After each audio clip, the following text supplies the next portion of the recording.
Hey, this is CmanVlogga. Thank you for clicking on the video. But I'm about to tell you a story. But before I get to that story, I'm going to tell you and show you why I even remembered it. Alright.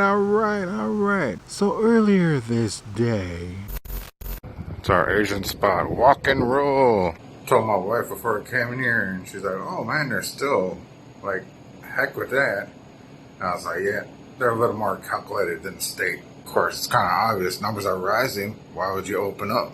So I came here the other day, but I failed to mention that they have a very unique setup. I wish we had this at my restaurant. Like, the state is open, but they're still sticking to takeout only. And they got it all set up and blocked off with plastic. Like, keep them germs and that COVID outside. Cash and credit right there. Figured out that I can eat egg foo young on keto. It's low carb. Fits the plan. Then the rest of them, they get the chow mein and lo mein. Yeah, I wish I could have that, but it's all good. Just sitting and waiting and sitting and waiting. Oh, here she comes. Okay. Alright, thank you.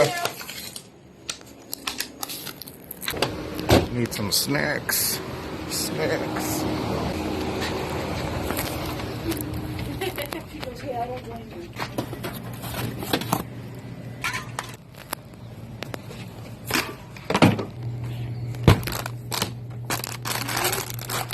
Crazy. The wife and I just got told to social distance.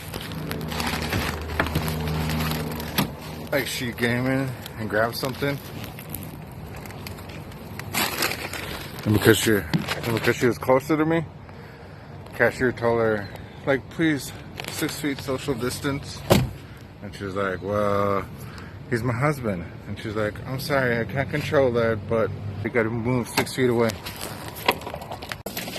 I wonder if we gotta be 6 feet apart out in the car too, in a parking lot. That's freaking crazy. Mm.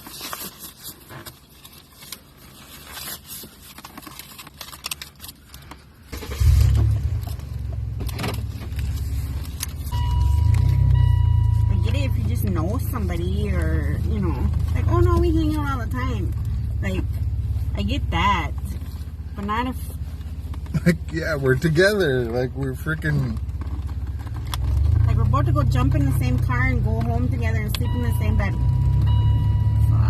She must not have heard that part when I said that to my husband. So as soon as he walked out, she's like, hey, did you know that's Brian's dad?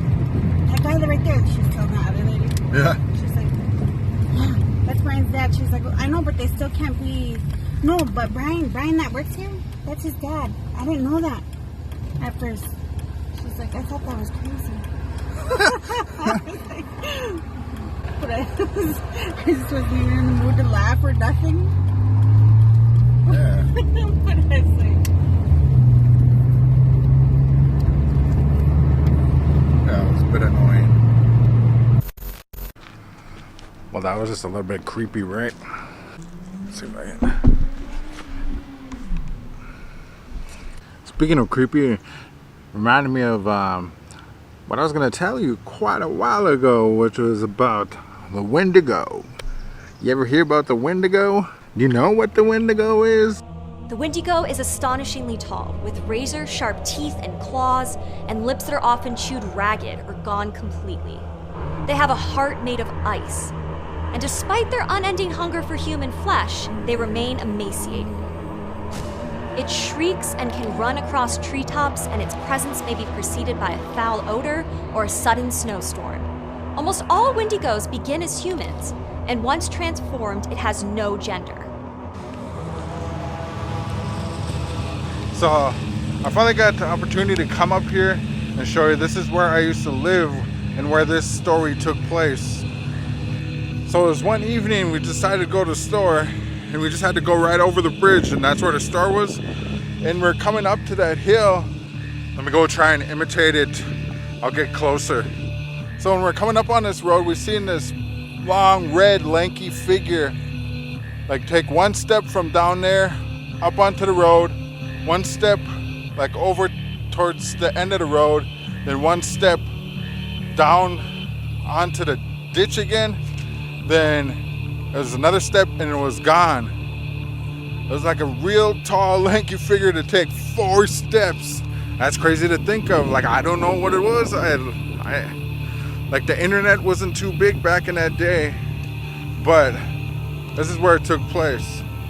And I had the opportunity to actually stop here to add to the story and to make it a little more real.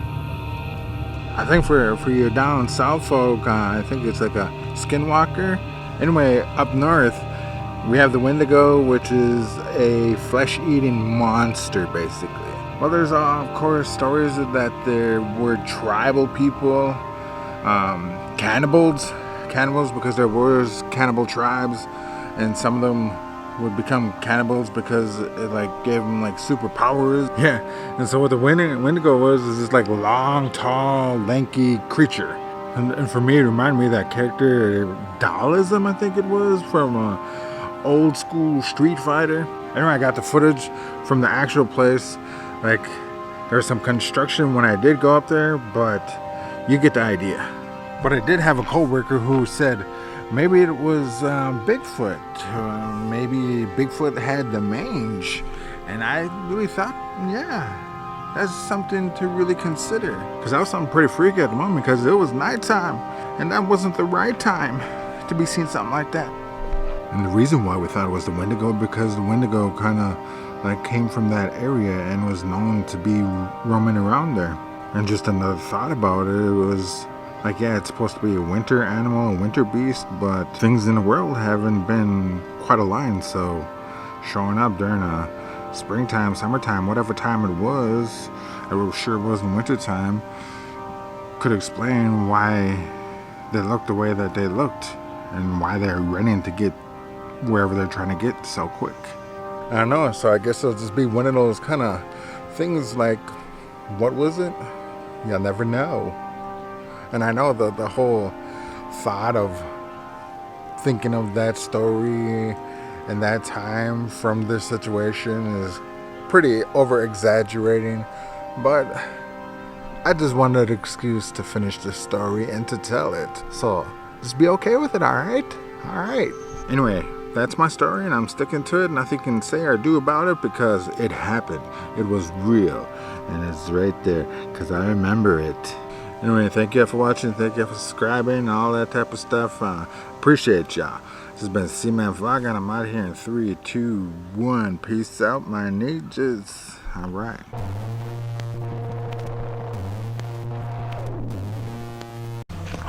Look. It's the Windigo.